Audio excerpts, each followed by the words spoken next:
Hello everyone, my name is Dimple और आपका स्वागत करती हूँ मैं अपने चैनल में जिसका नाम है आर्ट डिम्पल। अब मैं सोच रही हूँ कि एक बेसिक से लेके एडवांस तक एक स्टिल लाइफ का कुछ अच्छा सा बहुत सारे वीडियोस बनाए जाए। जब सब कुछ सीख ही रहे हैं तो क्यों ना उसको रिकॉर्ड करके थोड़ा आप लोगों के साथ शेयर किया जाए। तो 14 जुलाई से मैंने ये शुरू किया है क्योंकि मैं हमेशा सारी डेट्स को मार्क करके रखती हूँ ताकि हमें एग्जैक्ट पता चले कि हमको ये सीखने में कितना टाइम लगा।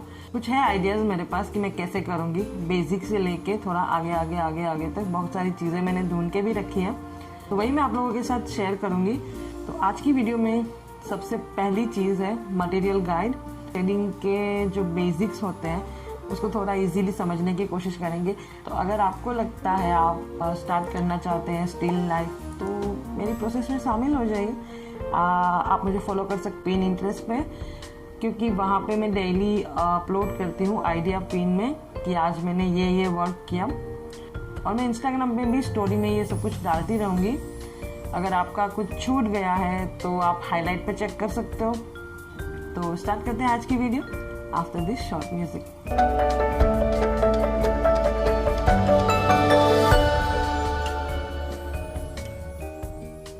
सबसे पहले हम मटेरियल को समझ लेते हैं। ये कोई स्पेसिफिक ड्राइंग बुक है नहीं, टेक्सचर नहीं है, इसके पेपर स्मूथ है।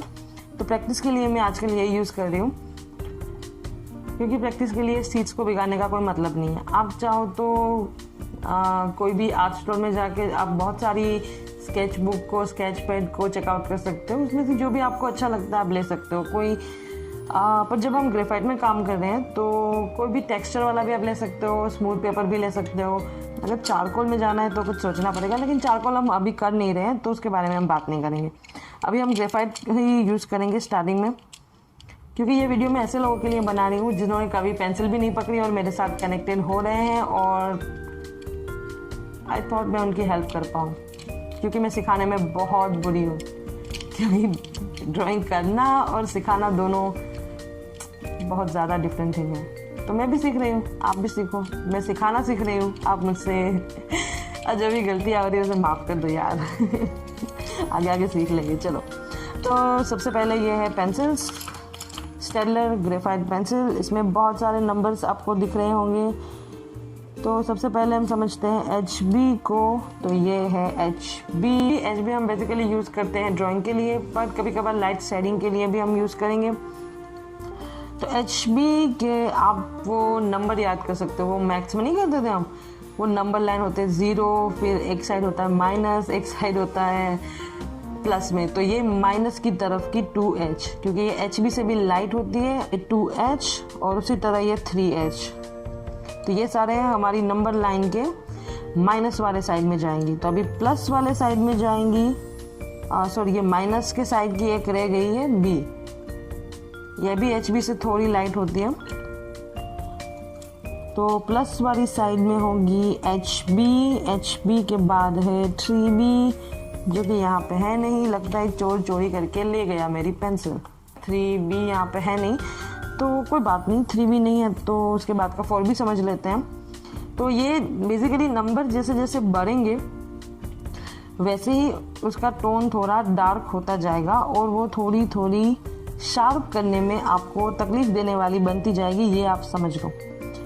तो 2B, 4B, ये 5B और ये 6B आप दे सकते हो। ये सभी शार्पन की हुई है शार्पनर से, क्योंकि ये इजीली हो जा रही है। जनरली 6B भी कई बार नहीं होती है, लेकिन ये वाला शार्पनर है मेरा, पता नहीं किसान को कहीं पे मिला था, में ये हो जाती है। अच्छा वाला शार्पनर है तो हो जाती है, तो मैं कर लेती हूँ। मैं जनरली ये 4 तो हो जाती है इजीली किसी भी शार्पनर से। फिर EE, ये भी स्टेडलर के शार्पनर से इजीली हो जाती है। 8B और 10B कई बार नहीं होती है, क्योंकि आप देख सकते हैं कितनी मोटी है ये। तो ये भी मैंने शार्पन की हुई है, जितनी हुई थी उतनी, बहुत ज़्यादा पॉइंटेड नहीं की, क्योंकि ये टूट जाती है। तो जब आप कंफर्टेबल ना हो ऐसे, तो आपको पता है आपको क्या करना है। आपको कटर यूज़ करके उसको शार्प करना है, जस्ट लाइक जैसे कि ये कैमलिन, ये कृषांक की है, ऐसे मैं उसको करके देती हूँ। ऐसे आपको शार्प करनी पड़ेगी। और ये कैसे शार्प करते हैं इसकी वीडियो तो मतलब यूट्यूब भरा पड़ा है, आप जाके देख सकते हो। हाउ टू शार्प पेंसिल ऐसे लिखोगे तो बहुत सारे यूट्यूबर्स आपको डिटेल में सब कुछ बताएंगे, तो वहाँ हम टाइम वेस्ट नहीं करेंगे। और एक पेंसिल है मेरे पास स्टेडलर 0.5। तो जैसे कि बहुत ज़्यादा कई बार डिटेल देनी होती है तो ये वाली काम आती है। ये भी आपको किसी भी आर्ट स्टोर में मिल जाएगी। मैकेनिकल पेंसिल ब्लेंडिंग के लिए पेपर स्टम्प। स्टार्टिंग में पेपर स्टम्प ही सबसे ज़्यादा अच्छा रहता है। और बाकी के टूल्स हैं ब्रश, फिर टिश्यू पेपर। अभी मेरे पास यहाँ पे दिखाने के लिए है नहीं, फटा पुराना पड़ा है यहाँ पे, देखो टिश्यू पेपर। तो ये सारी चीज़ें हैं जो हम ब्लेंडिंग के लिए यूज़ करते हैं। और क्या क्या ब्लेंडिंग के लिए यूज़ कर सकते हो, इसकी वीडियो भी मैंने बनाई थी और वो मैंने आई बटन में डाली हुई है, आप जाके चेक कर सकते हो। अभी कुछ इरेज़र है मेरे पास। ये तो वो नॉर्मल सा, जो लोग चारकोल से काम करते हैं उनको पता है इरेज़र ऐसा ही हो जाता है काला। तो नॉर्मल सा एक eraser, non dust eraser art store से मैंने लिया था ये टॉम्बो मोनो इरेज़र जो कि काफ़ी पॉपुलर है और आपने देखा ही होगा कहीं ना कहीं। यह है पेंसिल इरेज़र। अगर ये महंगा वाला नहीं है तो ये सस्ता वाला रख सकते हो, पर दोनों में से कोई एक हो तो बेहतर रहता है। और एक इरेज़र है मेरे पास यहाँ पे, ये क्ले इरेज़र और क्या कहते हैं इसको, नीडेड इरेज़र, क्ले इरेज़र, आप इसको कुछ भी बुला सकते हो। और बिल्कुल क्ले जैसा होता है। आपको इसे जब भी साफ़ करने का मन करे आप इसको ऐसे ही खींच के साफ़ कर सकते हो। और इरेज करने का मन करे तो टैप कर दो, इतना ही काफ़ी है। छोटी जगह पे टैप करना है तो ऐसा पॉइंट बना सकते हो आप। तो एक बहुत अच्छी चीज़ है, इतना महंगा भी नहीं है। आपको नॉर्मल आर्ट स्टोर में ये 40 to 60 रुपीज़ का मिल जाएगा। तो ये अच्छी चीज़ है, बाय कर सकते हो आप। और कोई मटेरियल दिखाने के लिए यहाँ पे मेरे पास अभी बचा नहीं है, तो चलिए स्टार्ट करते हैं आज की वीडियो। जैसे कि आप देखते हो ग्रेफाइट की सबसे बड़ी प्रॉब्लम ये होती है कि वो शाइन करती है। तो ये मेरी लाइट इसके ऊपर पड़ रही है, तो एक काम करते हैं, लाइट को ऑफ कर देते हैं। ओह माय गॉड, ये तो बहुत ज़्यादा, अच्छा ये ठीक है, चलो इतना अंधेरे में तो चलेगा। तो हम स्टार्ट करते हैं शेडिंग को समझना सबसे पहले एक एग की मदद से। और इसमें कौन कौन से टोन है, अगर मैं आपको ऐसे ही समझाऊंगी तो शायद हो सकता है आपको समझ में ना आए। तो आप जो मैंने बाजू में जो पिक रखी है आप उसे फॉलो कर सकते हैं। वहाँ पे मैंने सब कुछ बताया है कि कौन सा हाईलाइट है, कौन सा डार्क टोन है, कौन सा लाइट टोन है। क्योंकि यहाँ पे जैसे हम देखेंगे तो हमें नहीं पता चलेगा, बट एक चीज़ होती है जहाँ पे बहुत ज़्यादा डार्क होता है तो वो डार्क टोन, उसके बाद थोड़ा मिडिल टोन, उसके बाद थोड़ा लाइट टोन। और एक चीज़ होती है जहाँ पे प्योर वाइट होता है और उसे हम बोलते हैं ऑब्जेक्ट का हाईलाइट, क्योंकि वहाँ पे लाइट सबसे ज़्यादा होती है। और एक चीज़ होती है शेडो। और यही कितनी थी, ये 4 से 5 चीज़ें जो हैं, ये रिफ्लेक्टेड लाइट। ये इसका मतलब ये नहीं था कि यहाँ से लाइट आ रही थी, लाइट यहाँ से आ रही थी। तो ये शेडो है, ये डार्क टोन, ये मिडिल टोन, ये लाइट टोन, ये हाईलाइट और ये रिफ्लेक्शन लाइट।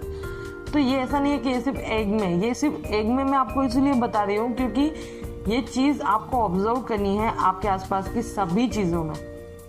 क्योंकि हर जगह पे आप जब ये टोन को देखना शुरू करेंगे तो आपको हेल्प होगी आगे चल के जो भी आप बनाते हो उसके शेडिंग को समझने में। क्योंकि मेरा ये मानना है कि अपने हाथों को नहीं, अपनी आँखों को ट्रेन करना है। क्योंकि जब हम शेडिंग के डिफरेंट टोन को देख पाएंगे तभी तो हम उसको अप्लाई कर पाएंगे। जितनी डिटेल्स आप देख पाओगे उतना ही आप अपने पिक्चर्स में उस डिटेल को डाल पाओगे। तो observation is the first key of great shading, I mean great drawing, ऐसा भी कह सकते हो। ऑब्जर्वेशन तो होना ही चाहिए हमें। तो मैं भी कई बार ऐसा करती हूँ, अपने आसपास जो भी चीज़ें होती है उसके घूरती रहती हूँ, उसे देखती रहती हूँ, कहाँ से लाइट आ रही है, कहाँ से रिफ्लेक्शन लाइट आ रही है। तो आप भी ऐसा करना शुरू करें, फिर आपको भी ये चीज़ समझ में आएगी। आप कहीं भी बैठे बैठे बोर नहीं होंगे। तो ये चीज़ आप जितना समझोगे उतना ही आपको आगे चल के ईजी होगा। तो ये एग वाला आपने बहुत ज़्यादा ऑब्जर्व कर लिया। तो अब ये फर्स्ट एक्सरसाइज है जो आपको मेरे साथ करनी है। मैं आपके लिए फिर से एक बार एग ड्रॉ करूँगी और आप भी आज यूँ समझ लीजिए कि ये आपका होमवर्क है। आपको पहले यही करना है, आज एक एग ड्रॉ करना है। अगर आपको आपके पास एग है, आप एग खाते हो, आपके घर में है कोई एग, तो आप उस एग को सामने रखो और उसकी लाइट को ऑब्जर्व करके आप वो पिक्चर बना सकते हो। अगर आपको लगता है आपको टाइम लगेगा तो आप पिक्चर क्लिक करके बना सकते हो। लेकिन अगर आपको ये भी कुछ नहीं करना तो मेरी इंस्टा पे या मेरे पिन इंटरेस्ट पे आपको ये इसी एग का पिक्चर आपको मिल जाएगा। तो आप वो वहाँ से कॉपी करो, वहाँ से डाउनलोड करो और वो ड्रॉ करो। तो चलो अभी मैं आपको दिखाती हूँ कि ये डिफरेंट टोन को हम कौन से पेंसिल यूज़ करके बनाएंगे।